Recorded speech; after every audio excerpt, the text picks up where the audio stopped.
चलिए आज हम हिंदी व्याकरण में एक बहुत ही महत्वपूर्ण टॉपिक लेके आए हैं जो आपके लिए कंपटीशन क्लास के लिए भी और आपके वर्ग किसी भी वर्ग के लिए 6 से लेकर 12 तक किसी भी वर्ग के लिए काफी इंपॉर्टेंट होता है। इससे क्वेश्चन आने ही आने होते हैं। वर्णों के उच्चारण स्थान कि किस वर्ण का उच्चारण किस स्थान के माध्यम से हम करते हैं। जैसे हम कवर यानी क के जितने भी क ख ग घ जितने भी और अ आ हाँ आपके समक्ष लिखा हुआ है ये कंठ से बोला जाता है। जैसे क बोलेगा तो हमें कंठ की सहारा लेनी पड़ती है।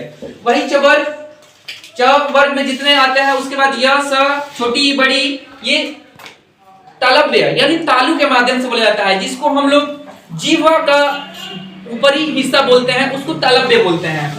टवर मूर्धन्य एक हिस्सा होता है हमारे शरीर का जो टवर के माध्यम से टवर्क होता है उसके मूर्धन्य के माध्यम से बोलते हैं। जो दांत के ऊपर वाले हिस्से को हम लोग मूर्धन्य बोलते हैं। जो दांत का पीछे वाला जो जस्ट वाला हिस्सा होता है उसको हम लोग मूर्धन्य बोलते हैं।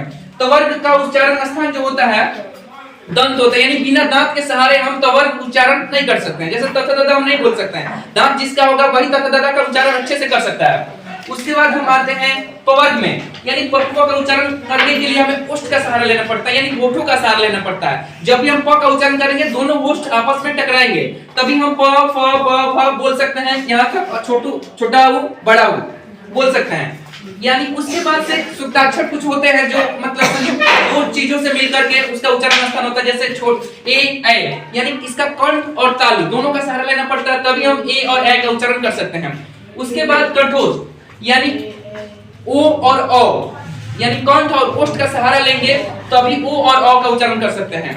उसके बाद दंतोष्ठ यानी दांत और ओष्ठ को मिलाकर व अगर बोलना होगा व का